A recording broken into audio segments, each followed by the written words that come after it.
So, Where the Bones Lie is a detective novel in which Dash Fuller, who is a disgraced Hollywood fixer, helps a young woman named Madeline Ironwood figure out what happened to her father, Ken Ironwood, who was a notorious smuggler in the 1980s and 1990s who dealt drugs and rubbed elbows with some of Hollywood's elite. Ken's bones have been found in a barrel in a dried up lake north of LA, and Madeline wants to figure out what happened. And Dash, who's done some terrible things in his life, is looking for a little bit of redemption. So the two of them drive north, where they run into an array of crooked cops, even more crooked vinters, and all sorts of other nasty characters, as you would expect in a detective novel. I was going to start by diving right into talking about the story, but then I was kind of looking into your other stuff you've written because I was telling myself this is the first time I've read you, Mm-hmm. and this is not the first time I've read you. Yep. And looking at your publishing history, like if someone were to go to your Amazon like author page or whatever, man, that thing just keeps scrolling. There is a lot of stuff, and so um, I was like, okay, this he's worked in things that I've read and with people I know and everything, and so that's where I want to start. Mm-hmm. And I want to start with Tales from the Crust. Yes. So Dave James Keaton and I go way back to Mm-hmm. Mm-hmm. when he was first starting out and I was first starting podcasting. And so, of course, when this came out, we talked about it on my old podcast. And you've got a story in here. And aside from the fact that it's like pizza horror books, Mm-hmm. um, there's a little bit of like a stigma around pizza horror now after they had that anthology. Yeah. Just in general, what was your experience with working with them, and how hard was it to come up with a pizza horror story that was good enough to get accepted? So the hilarious thing about that is obviously so many people, and I did both editors, both David and I. It was Max as well. Max Booth, Yep. right, was Yeah. also on it. I don't think Max has stopped screaming about the fact that so Yeah. many people submitted pizza horror stories that he sort of permanently ruined the horror magazine anthology pipeline, because there's all these people who got rejected submissions who are flooding every single possible venue years later with pizza horror. Yeah. And of course, the thing about it is that, and I say this as a child of the 80s, but there used to be, I mean, whether it was your Pizza Hut or your local Pizza Hut ripoff or whatever it was, but between like the stained like Formica tables and like the crappy cracker like dough and so on, pizza places were always vaguely horrifying to me growing up in a certain way. You know, the Chuck E. Cheese with the weird, creepy animatronics. So there's a rich vein there to mine in terms of horror before you even start thinking about specifically what you're going to want to do. And I thought about, I mean, I'm not going to spoil the story too much by saying that there's an elder god-like creature living beneath this particular Ohio-based pizza establishment, and that through the course of the story, which is delivered in sort of like a found footage interrogation Yeah. style delivery, gradually our protagonist, Stranger Things style, discovered that this thing is not interested in just pizza. It wants, delicious human souls and flesh and everything else it can wrap its, multiple tentacles around. I just thought there was a dichotomy or a weirdness in there, like combining Lovecraftian horror with like this with a pizza place. Yeah. Sort of like this something you see in every strip mall, but underneath it is like this, and it just, the idea sort of stuck with me. And the great thing about David and the great thing about Max, I've actually been in a couple of anthologies that they've produced at one time or another. Actually, David, along with Joe Clifford, did a very cool horror crime anthology, Hard Sentences, great. And that was a similar sort of thing where they let everybody kind of let their freakiest flag fly. And that in the Hard Sentences anthology, my story, the protagonist is Johnny Cash, and the idea is Yeah. that he's playing a prison gig, essentially, like his most famous prison gig on Alcatraz, when a riot gets kicked off. But then it goes into this weird spiritual metaphysical thing, probably because Cash is swallowing handfuls of pills, where he envisions like the rioters as demons and so on. It becomes like this almost like celestial battle at the end. But I mean, the great thing about those kinds of anthologies is you can let it rip. Like whatever the weirdest ideas will stick to the Yeah. wall, they will let you throw that. The only downside, actually, and this also there's another anthology that I just submitted to that was a similar kind of weird vibe that had something like 2,500 submissions. I got to the final third and I got cut. The issue is that when you tailor things that specifically, you also have these orphans if you get rejected Yep. at the last minute. So I've Yeah. actually got, and people have floated, I think actually Max has floated the idea of doing like kind of a weirdest rejects anthology, like the weirdest, most cracked up stuff that anyone has ever done. But you're stuck with these orphans, and it Yeah. takes a while sometimes for these orphans to go get. But yeah, no, the pizza thing is still, I'm amazed that years later, the pizza thing still sticks with people. It's really incredible. Yeah. It's hilarious. It's a great anthology too. Yeah. Yeah. Yeah. It was just such a, a like a big story. Like, still, like, obviously, I don't think either Max or David set out to create a sensation by doing. They were probably, it was probably just a fucking lark where they were just like, ah, why not? We'll do this. Mm-hmm. Um, but yeah, it has just stayed relevant for so long. But like you said, great stories. Like, it's a very well put together anthology. It's got a great cover. Mm-hmm. Um, There's a hardcover and edition too, and I my contributors copies. There's also it's got that kind of red and white checkered. It looks like a yep. tablecloth in a pizza place. Yeah, no, that was they really went all out with it. And I'm really impressed with Max in general. I mean, Max Booth in terms of Ghoulish and the store and the anthologies, and then Dark Moon Digest, which became the Ghoulish magazine that he does. I mean, he's really and then the film scripts and the blah blah blah. I mean, sometimes I think that I'm productive, and then I look at Max and I'm like, you're I don't know, you're like a ferret on crystal meth. Yeah. You're just operating on a completely different level here.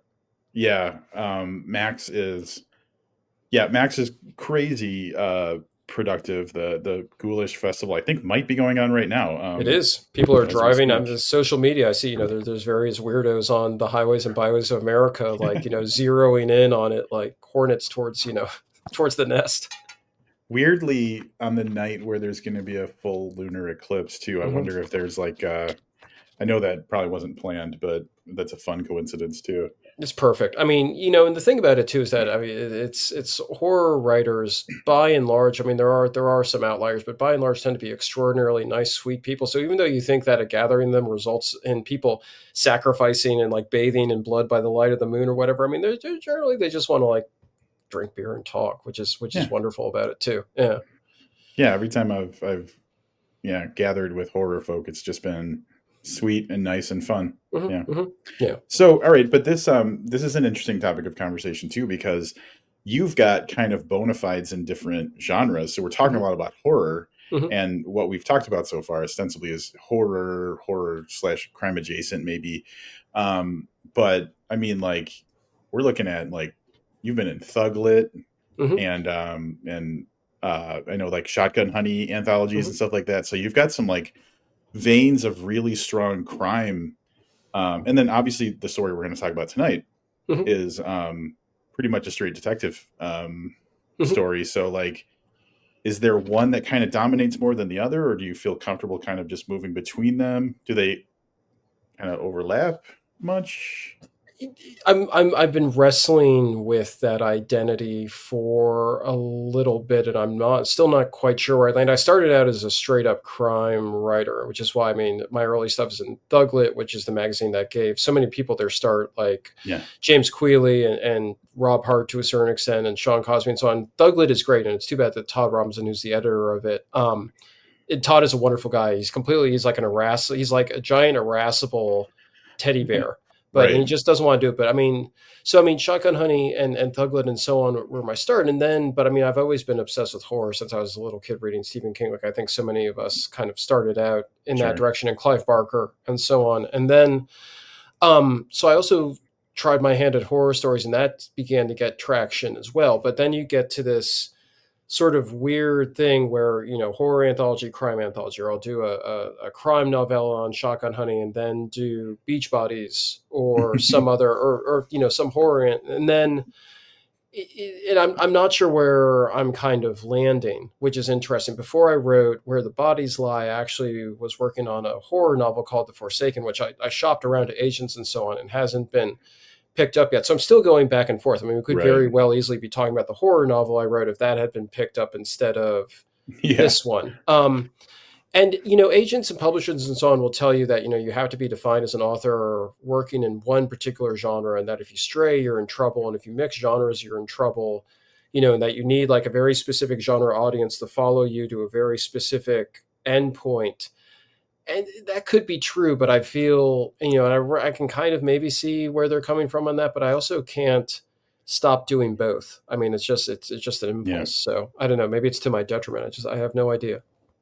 Well, I think that Dave James Keaton, to a degree, Mhm. is kind of doing the same kind of straddle, because I feel like there's a real like presence of very strong crime element in a lot of the stuff that he writes, but it's also kind of weird and sometimes supernatural, or maybe supernatural, and like Mhm. sometimes horrific or cosmic, or sometimes straight Mhm. up zombies. So Oh yeah. um, I think that yeah, I think there's room for that, and even so, S.A. Cosby is like completely not claimed, but like welcomed by the horror community. And even though like if you read his books, you would not hesitate to put him in like Barnes and Noble in the mystery thriller section. Mhm. Horror loves that dude, and so there's even the argument that like because horror kind of fits in everything, like horrific things kind of exist in crime, so there's like a natural like synergy or something in there. Oh yeah, with Sean, that's totally believable. I mean, All the Sinners Bleed, his most recent book. I mean, people buried under a massive tree, serial killers, and so on. I mean, Yeah, it's like a Southern fried Thomas Harris, and it would work out. I mean, you could shelve it in horror and right. it would work out perfectly well. I mean, That's a and good point. he's written, for example, there's that upcoming anthology that Brian Keene is editing, based on The Mm-hmm. Stand, and Sean's in that. And I've read his story, and he does his own thing. He's not trying to do like a King imitation or anything like that, but he's definitely like drawing off the master in that sense, and like he works out really well. Or I edited an anthology called Lockdown when COVID began, and his story Nice. in Yeah. that starts out as like a rural home invasion story, and then all of a sudden there are werewolves. So yeah, no, he's really good at Yeah. at, at crossing those streams. So's David. I mean, I Yeah. don't know, maybe it's because at the primordial soup of all this stuff is the pulps, and the people who are writing for the pulps like freely transitioned, as King did as Yeah. well. I mean, you got him transitioning, but we all feed off that DNA, and we're all working, I think, crime fiction, mystery thrillers, horror, etc. If you look at the skeletons for all of them, I mean, it's essentially the same skeleton. I mean, everything from pacing and the tools, everything that we use. Now I'm mixing my metaphors really badly, but you get what I mean. I mean, like it's Right. Right. all it's all the same rhythms and so on in a lot of ways. So I think it's natural for us to kind of jump between Yeah. those subjects. Yeah. Yeah, that's a good point. And going back to the pulps makes so much sense. And that just feels right. And like when you hear, I've never been a big Stephen King reader. Hmm. Nothing against Stephen King for anybody who's like gets picky about that, but I just never got that far into reading his stuff. But when I hear people talk about him, like he does kind of swing toward just sometimes it's like really pretty straight detective crime thing. Thomas Harris is actually a great point too, because I think horror would claim him readily. Um, but he's writing, Yeah. his procedural kind of thing. So Hmm. yeah, Yeah. I mean, it's yeah, it's Hannibal. I mean, Silence of the Lambs is sort of straight up procedural, and then yeah, Hannibal is more. I mean, there's a procedural element, but especially by the end of that book when it gets really surreal. I mean, that's a straight up veering into horror. And then, I mean, he's whatever the polar opposite of prolific is. He's that, because I mean, it yeah, used to be one book every 7 years, and now it's like one book every 20. But now he's Hannibal Rising, or whatever the young Hannibal Lecter novel was kind of a almost like an adventure story. It was like a young yeah, James Bond, but cannibalistic and historical. I mean, I don't know. yeah, He allows himself to be claimed by anybody who wants to claim it. It's like what you're saying about Sean, where I mean, you could do it in the horror section, you could do him in mystery and suspense, and it would work either way. So. yeah, yeah. That's a good point. Um, so like veering over kind of toward the Mhm. reason we're here a little bit. Um, your book, Where the Bones Lie, which just came out this week, Mhm. is on Datura, which is a newer imprint of Angry Robot. Yep. Yes, Yep. Angry Robot. Good. Just Mhm. want to make sure I didn't get that wrong. And ostensibly, so it's a I believe it's a UK company, correct? Yep. And this is very much their crime imprint. Correct. And they are, just to make things even more confusing in terms of like the corporate structure and so on. Angry Robot rolls up into a company called Watkins Media, and then somehow that rolls up into Penguin Random House. Like Yeah, my big box of ARCs came and had like the giant Penguin Random House logo on it, and they were handling like yeah. bookstore distribution and so on. So whatever the what was it? I'm trying to think of the Matt Taibbi analogy about Goldman Sachs about like the giant blood sucking octopus that's like sticking its tentacles in anything. I mean, it's sort of like that. Like you get these mega corporations that are kind of like Yeah. linked to each other, and then you get smaller imprints. But anyway, yes, it's on Datura, and Datura is part of a giant behemoth, from what I can tell Has vaguely. has your experience been good with the this little individual tentacle of the behemoth? It has been excellent, and it's been Yeah. excellent because the great thing about smaller imprints is you get, I mean, and people say this, I mean, you can sort of get the individualized attention where between my developmental editor and the line editor and the PR people and everyone else, it's a small enough crew so that you send an email and there's a response to it, Mm, which you don't always get. I've had a couple of nonfiction books with Simon and Schuster. I've worked with any number of imprints, and you don't always get that experience. So that part of it's really good. It's always interesting to watch where, I mean, the other aspect to it too. In fact, I was having this conversation with somebody the other day where they were saying that it's a real shame that a lot of people publish books, even with the big four, and the book, after however many years of editing and writing and production and so on, is sort of dumped out onto the market to die with like zero marketing dollars yeah. behind it and like zero effort or anything like that. And the great thing about Deter and the great thing about smaller imprints is that you have one or two people and like you just get the sense that they're dedicated, that like they're definitely sort of pushing you out there, and they might not have the juice necessarily to pick up the phone and call someone to the New York Times and say, you're going to put this on the front of the book section on Sunday, but they are doing their best, and if they're working consistently, then hopefully you get that momentum. Yeah. But with all books, I mean, there's always this thing where I've known people who got $1 million advances, and there was this huge expectation that these books were going to sell hundreds of thousands of copies until the Earth spiraled into the sun, and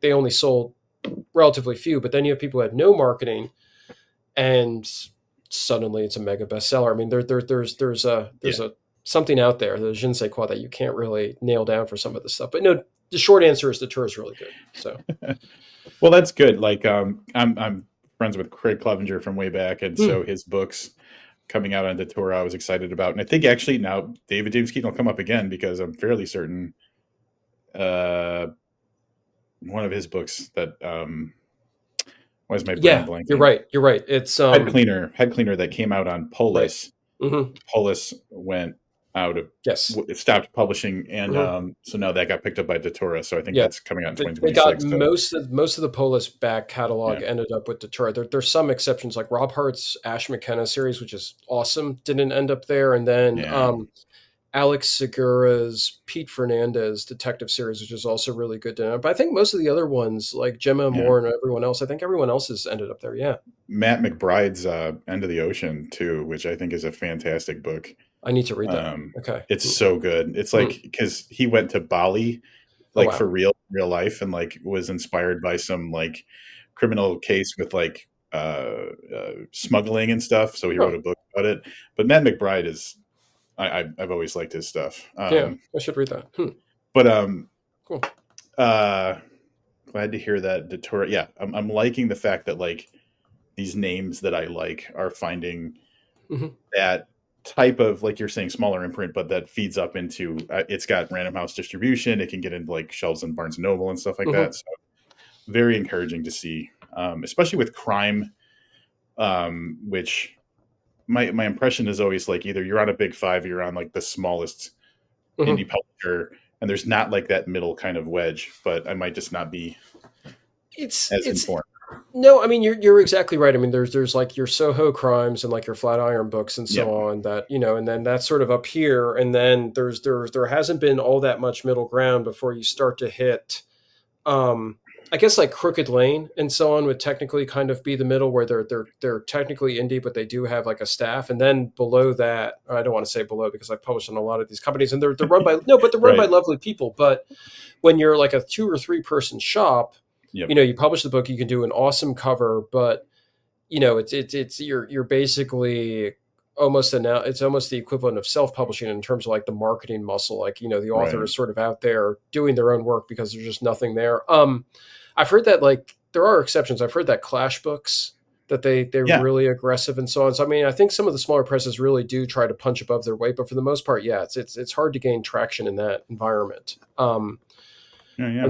I'm trying to think. I mean, I published Love and Bullets. This is actually an interesting test case. So I wrote a book called Love and Bullets, which is about a married couple of con people, con man, con woman, etc., who um, royally piss off their employers, who happen to be this group of criminals called the Rockaway Mob, and then they end up fleeing New York, going through Oklahoma, all the way down to Nicaragua, then to Cuba, and then back to New York. It's this huge cycle novellas that was eventually consolidated into one book. When that was published on Shotgun Honey, and Ron, who runs Shotgun Honey, is a lovely human being, does Yes. incredible covers, incredible editing.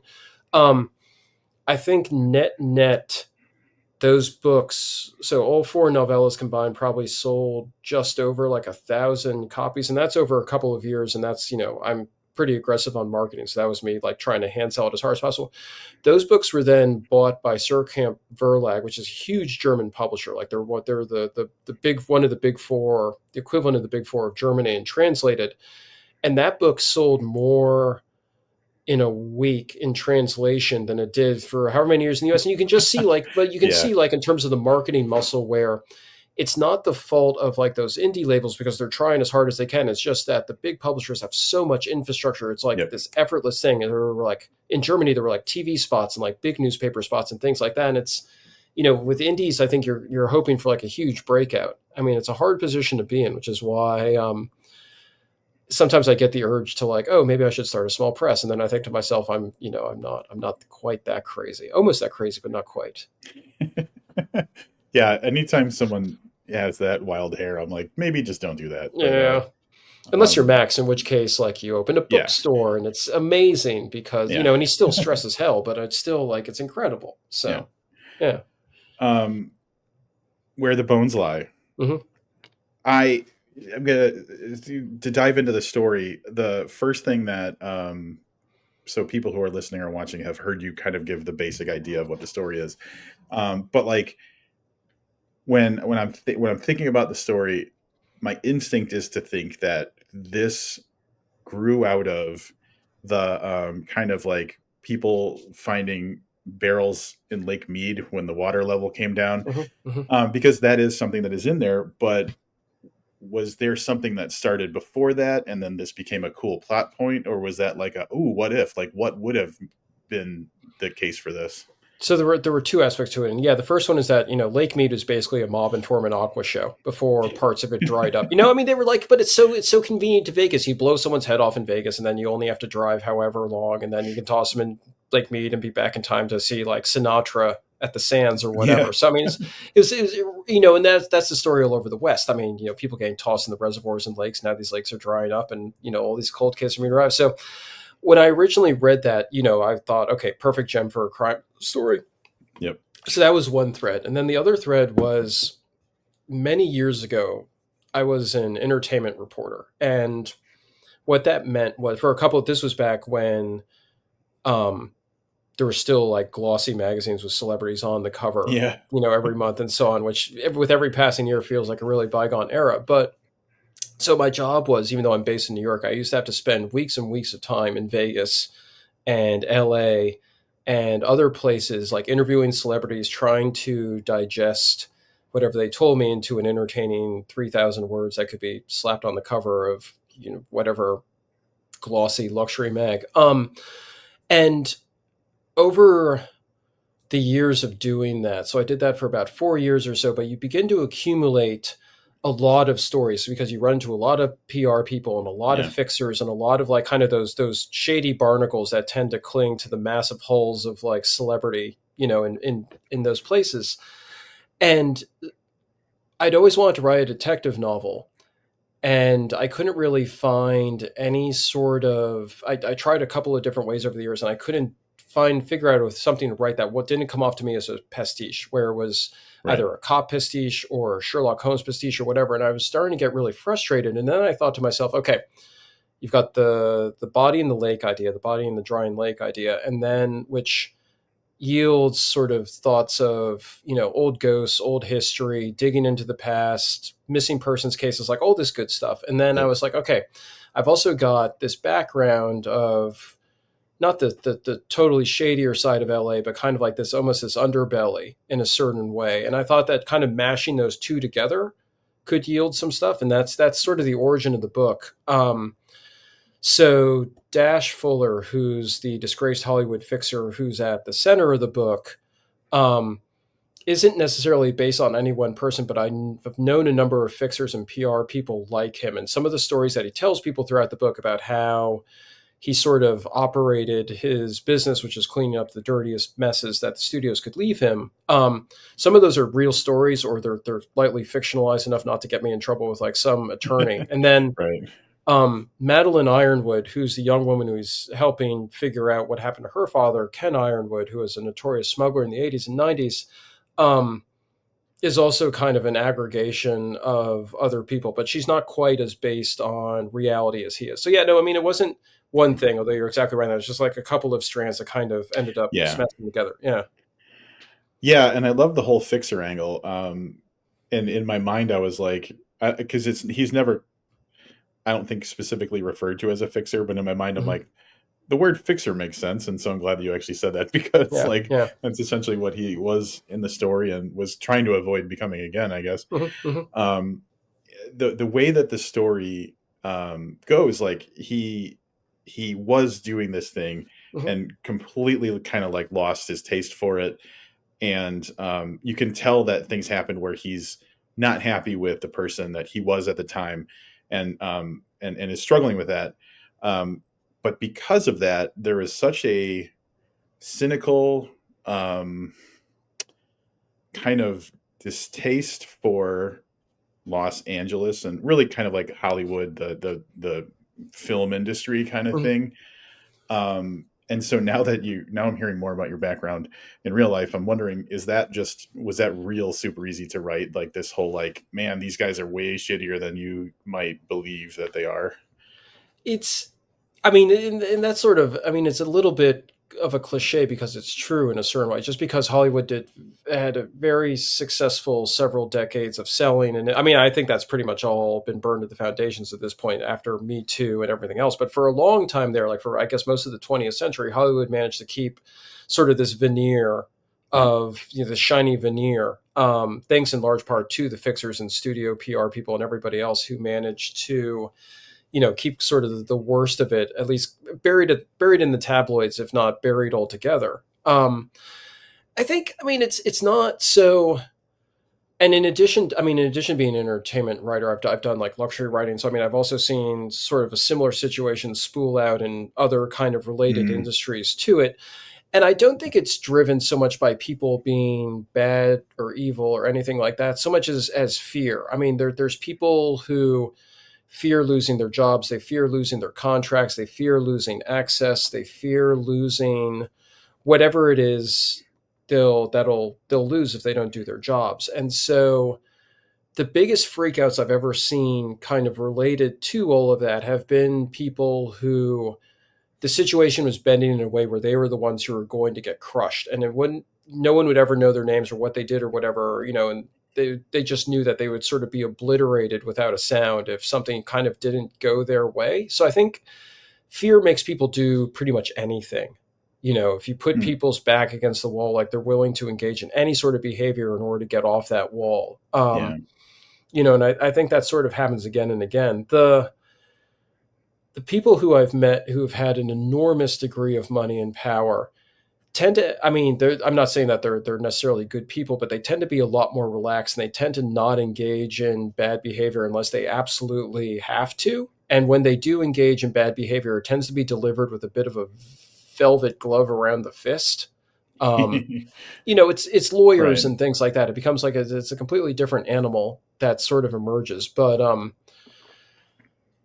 yeah, no, I mean, like there's no sort of no one is willing to knife you more than like a PR person who suddenly feels that, like a journalist is about to slip out of control and write something that they shouldn't. I've seen that like a number of times. Yeah, and I think, I mean, when I was writing this book, I sort of wanted that fear to come through too, that there's so many people who are kind of dependent on things going a certain way, and they're so fearful of what will happen if they don't, that it makes them do things that they Yeah. wouldn't ordinarily do. Yeah, Yeah. which I think that's sort of the core of it.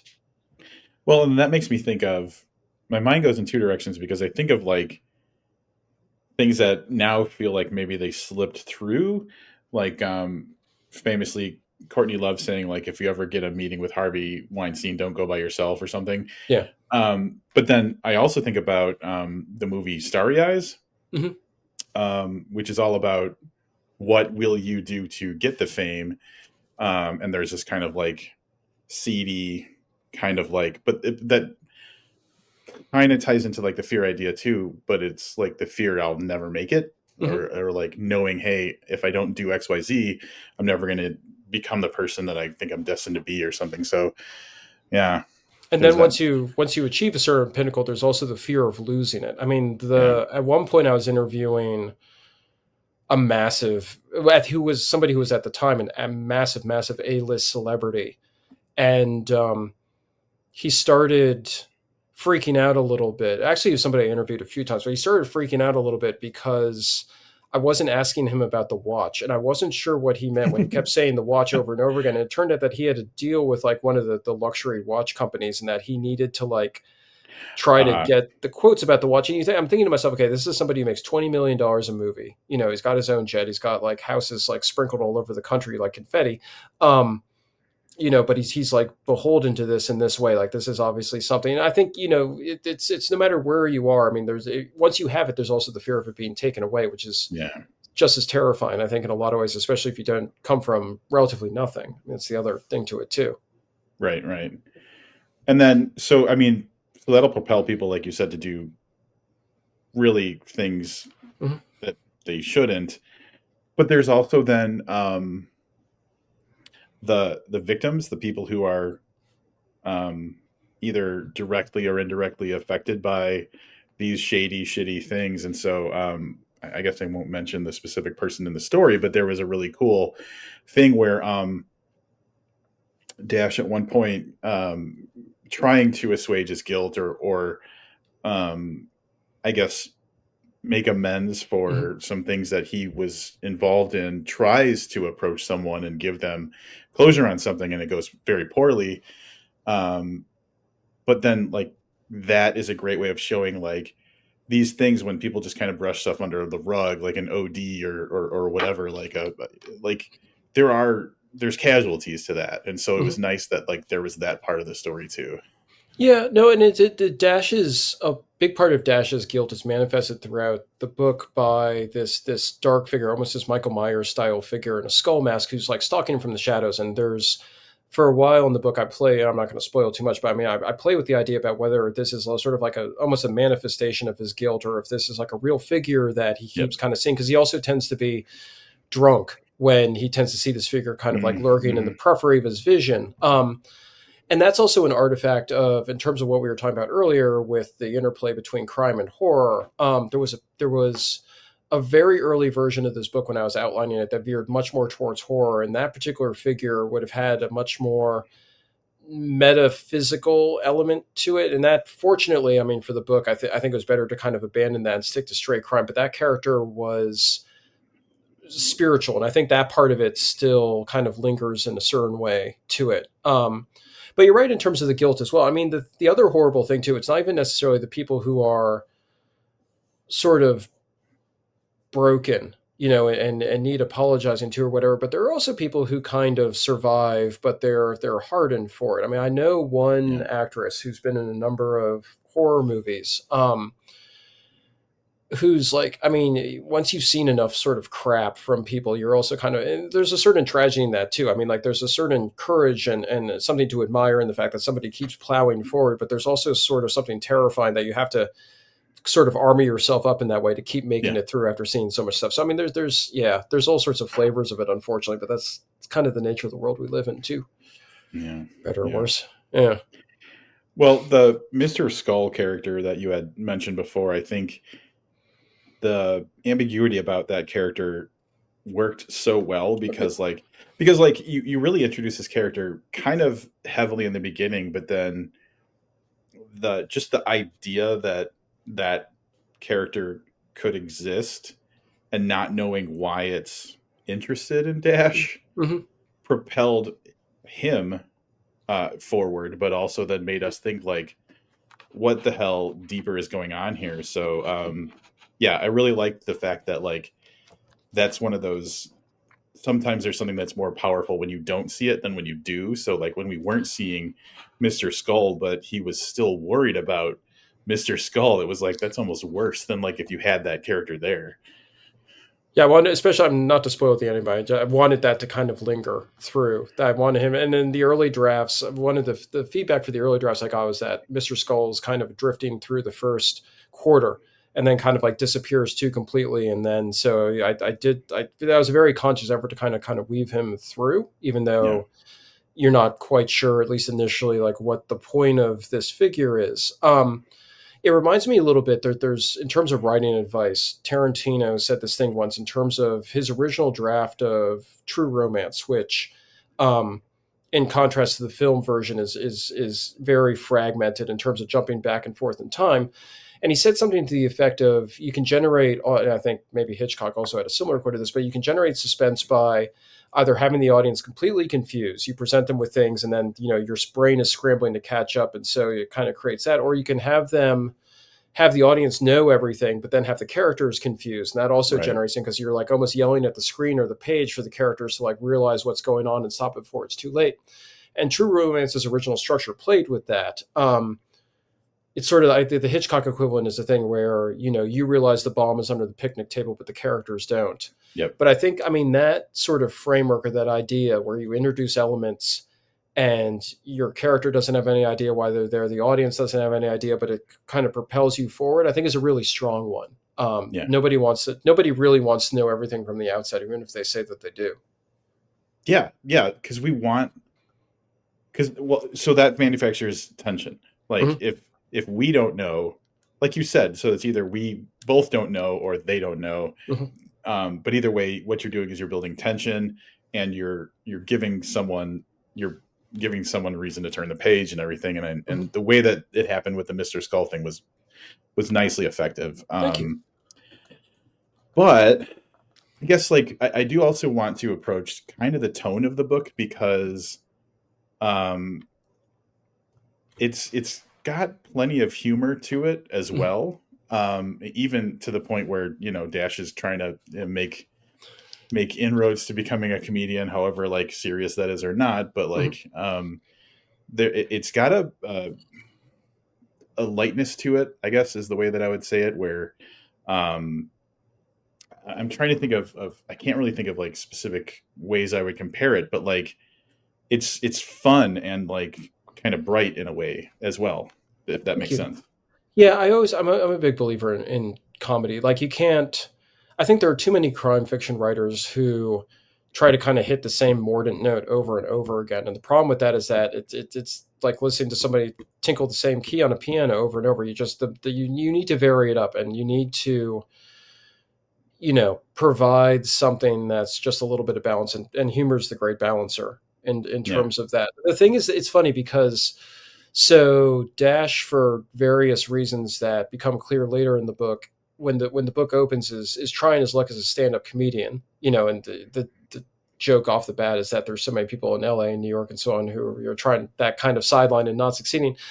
But Dash is terrible at it. And um, when I first started writing the book, I was actually trying to make him genuinely funny. And Charles Ardai, who's the editor of Hard Case Crime, which is a Hard great case. label, Yeah. he read an early version of the book and he's like, "This character is not funny." And I was like, okay, so I went back and I tried to kind of punch up his jokes and try to make him funnier. And then I realized, okay, like I should lean in the fact that he's not funny because that Yeah. just gives him more impetus for abandoning that and trying this more sort of detective line of work. Because if he was truly funny, if he was like the Bill Burr of West Hmm. Hollywood, then it might become something else. But that was the humor level is something I tinkered with throughout the whole thing. Madeline is much funnier than he is, which is the other thing Yeah. too. Dash is trying to style himself as a comedian. Madeline's actually funny, so that was the other kind of thing I was playing with too. Um, and then, yeah, the thing that I just find interesting about the comedian aspect, even though not a huge part of the story, is that I've heard people say that like in comedy, one thing that you should try to do is put yourself below the audience. Mhm. So like you never like are better than, you're always kind of like a step below. And I would imagine that someone who's kind of not feeling great about themselves would be natural at that, but turns out he's just unfunny as well. So that's Yeah. kind of But he uses the comedy club appearance that opens the book. He actually uses the great effect because he's also, when he's trying to figure out how to be a detective, he uses the audience to like at least kind of launch himself a little bit. So he's smart enough to kind of leverage the audience in ways that work for him. He's just not funny enough to actually make them laugh. So yeah. there is that.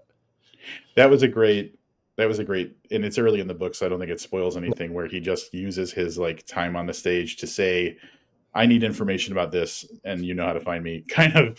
And I was like, damn, that's actually smart. So that was a nice little moment. I was trying because this is one of the things that sort of locked me up in terms of writing a detective novel for years is that one thing that detectives, especially experienced detectives in books, your stereotypical Sherlock Holmes or Agatha Christie protagonist is so brilliant and the crimes are so intricate, especially like locked Yeah. room mysteries and so on, that I was always intimidated by the idea of trying to come up with something that was original and smart, and then have a detective who's trying to like kind of get into the headspace of a brilliant detective whose methods would allow them to kind of uncrack that. Yep. And the thing that I did with Dash is I sort of perpetually asked myself, like, what would I do in this situation if I had no detective skills whatsoever, but Skills, I right? was relatively smart enough? Like, what would I would get up on stage and I'd start yelling for people to help me or something like that. And it Yeah. opened up some interesting lines in terms of like how they proceeded their investigation, because it's not a Yep. conventional detective investigation. So, It in the moment now, it just makes me think of, you've seen The Nice Guys, I'm guessing, oh yeah, I love where that movie. Obviously. they go to that protest and they're trying to find Amelia, and then finally he's just like, which one of you cock and balls wants to make $20? And Yeah, like that's the thing that works, is just like the very blunt, like, I will pay you for information, I and love that there's no movie. finesse. It's so good. Yeah. I love the thing is Shane Black was a huge inspiration for this because I mean Shane Black is funny, and Yeah. a great LA based writer. But the thing about all of his characters is that they all sort of stew in the same guilt and loss that I kind of wanted to instill in these characters as well. Yeah. And that's the nice guys. I mean, especially like the scene where they're falling off the roof to the pool. I mean, there's so many Yeah. like great set pieces in that. But the heart of it is that you've got two fundamentally broken people who are like trying to like hold it together with duct tape, at least Yeah. until the Yeah. next morning. Yeah, no, he's great on that guilt sense. I think that was a real inspiration for a lot of this. Well, and it's got a similar, so like that's probably a good comp as far as like the light, because there's a lot of humor in that story, but it's also like objectively like a crime story that's got some like, legit crime going on and like Hmm. some hard moments and stuff. Yeah, But it also has like that levity that kind of just like works. It kind of like lubricates the story a little bit to keep it moving forward. So yeah, I would say that there's like definitely similarities as far as like the tone and the feel between that. And Nice Guys is one of my, I watch that thing all the time. Like if you ask me, it's almost flawless. hmm and Kiss But Kiss Bang Bang, both of them together. Like yeah, it's a great. Yeah, I just hope that yeah, he films a third. Like I mean, you could say that his Lethal Weapon script is kind of a third one, but he needs to do like I feel like a third movie of some sort to kind of like make that a trilogy, an official trilogy. wait, and Long Kiss Goodnight, I guess, That works. Yeah. is ish, but like that's Yeah. different enough where, yeah. But anyway, I I just want love to that see movie. Yeah. more. Yeah, I just want to see more of that style from Shane Black, because he Hmm. does it so nicely. He Um, Robert Downey Jr. called him a sleeper at one point in the sense that it's almost like John Milas, where you've got these guys oh who yeah, get out of the pool or come off the porch or whatever metaphor you want to choose, like once every 10 years or so. So yeah, hopefully, I mean, hopefully sooner rather than later. yeah. Um, I lost my train of thought. Oh, sorry. I want to take us to, a couple of other topics. Hmm. First of all, so Madeline Yeah. Ironwood hires Dash to help her figure out how her father died because his remains were found in the barrel in the lake, Hmm. and so that's how they are together working together. And she invites herself along for the investigation, and it takes them uh, outside of Los Angeles, I think Hmm. north. I'm Yep. not a Yeah. North. California Yeah. native, so Yeah.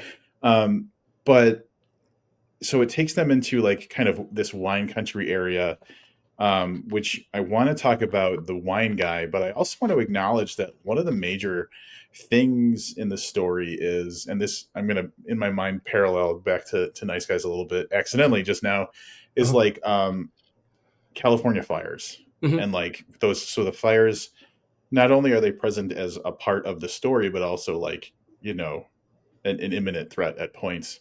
Hmm. And now I'm thinking about the smog in the Nice Guys. But Yeah. uh so there's almost like a darkness in Dash as far as like the world is burning anyway. Like there's Hmm. almost that kind of a feel to it. So um fatalistic or nihilistic or whatever you want to say. So was that just kind of set dressing, or was there like a deeper message there? And do you feel like if there was a deeper message, did Dash feel better later on? I want to. It started out. I mean, in a lot of noir fiction, there's an undercurrent of nihilism, and that Yeah. goes back to the genre's roots in that sort of in 40s period when half the world was on fire, and so on. And I wanted to definitely kind of continue that thread through, and it felt like sort of the contemporary update to that would be, obviously a California that's sort of dried up and on fire, and sort of this omnipresent feeling of environmental dread. The lakes are drying up, Yep. the brush is ablaze. And so it started out as that sort of line, and then as I was writing, it kind of evolved into a Last Policeman style sort of existential question of, when there's so much big stuff going on right now in the world. I mean, on all fronts, like politically, Mm. environmentally, etc. Um, why are you doing this? Like, why are you driving around trying to figure out how somebody's bones end up in a barrel? I mean, why? Yep. What does this matter in this sort of broader context? And I think that's it's a good question. I didn't want to get too pedantic about it, but I felt that it was also on like some like level, however subconscious, like a good question to explore. Like, why do small things continue to matter even when everything is sort of burning up, literally and metaphorically. And I Yeah. think, I think Madeline and Dash like end up answering that question in their own ways, and I think that helps them heal a little bit, like their respective psychological damages that they come into the book with. And the other aspect to it too is that I wanted, so San Douglas, which is the fictional town that they end up in, which is north of Santa Barbara, is based roughly on Santa Ynez, where for another magazine story way back in the day, I got things went very wrong. I ended up jammed in this spooky empty house in the middle of nowhere with like an ATV and basically nothing to do. Um, but there was sort of like this perpetual wildfire threat when I was out there in the middle of nowhere, and I think that sort of sank down into my brainstem. And Sure. yeah, and so I think I was definitely riffing off I mean, that whole sequence, like where they drive to, who they interact with, etc., is very close to real life. So I was pulling really heavily for that. So I mean, I don't feel that I am questioning. I don't feel as an individual. I don't feel that I'm really questioning myself on the front in terms of like why the small things matter. But I feel like for them, for Dash and Madeline, I feel that question is really important.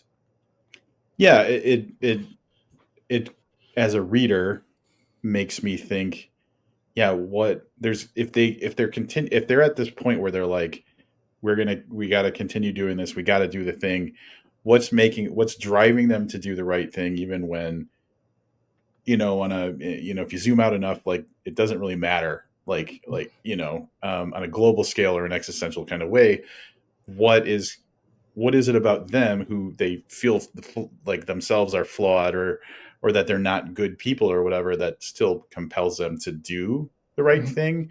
And it's not necessarily easily a sense of justice because um like what does that even mean to them, maybe? But Yeah. yeah, it does pose that, like, as a reader, it makes me think, all right, so let's look for what is driving them forward. So I think Mhm. it is effective. Yeah. I mean, the other thing about it too is like in terms of, so we have this image in our heads, the stereotype of California as, surf and sun, and granted that image is horrifically out of date and never really existed in the first place. But Right. I wanted to create this because, like, I mean, I feel like, the last time I was out in LA, like the whole area beneath the Getty had just been on fire and was like scorched. And, obviously this horrible thing just happened in LA Yeah. where, everything just lit up. It was absolutely demonic. And I just sort of wanted to create not really an ironic contrast, but sort of this sense of California, not really so much the land of opportunity, but the kind of the place where people ran into the ocean and stopped, which is not a new, exciting theme. Like I think a lot of noir and detective writers who have written about Hmm. LA and San Francisco and points in between have reached that same conclusion. But I did want to kind of put my own spin on it, in terms of like the smoke, the smell of the smoke in the air is Yeah. omnipresent even before the wildfires appear, et cetera. Yeah. Yeah. Yeah. Absolutely. Hmm. So Cheerful. I know. But that's good detective stuff. That's like what I Yeah. showed up for. Yeah. All right, so I wanted to kind of wind down the talk about this book. Kind of just sometimes when we're reading a story or watching something, like our minds make connections to other things kind of naturally, and it's not Mhm. necessarily like anything that the creator did, but our minds just kind of naturally do things. And so one of the characters we didn't really talk about is an owner of a vineyard, and his name is um, Mike Vaughn. Mike Mhm. Vaughn. He Mhm. owns this vineyard that plays an important part of kind of like the middle to end of the book. And for some reason in my head, the the character comparison that my mind made was, and I apologize in advance for this, but Jackie Treehorn from The Big Lebowski. For some reason in my Oh, mind, wow. I that like that. is I didn't think that's right. perfect. Yeah, it's perfect. I didn't, huh. Um, so, So so the winery in the book is actually based on a winery in Northern California. Um, called the Palmaz Winery, which I actually wrote on. I was commissioned at one point to write a coffee table book about it. Like this was several years back, but and the Palmazes are wonderful people, and they bear no resemblance whatsoever to any yeah. character living or dead. I hasten to add that because they're also extremely rich. But what they did, because the patriarch of that family invented the heart stent, which paid them a lot of Oh money, my god.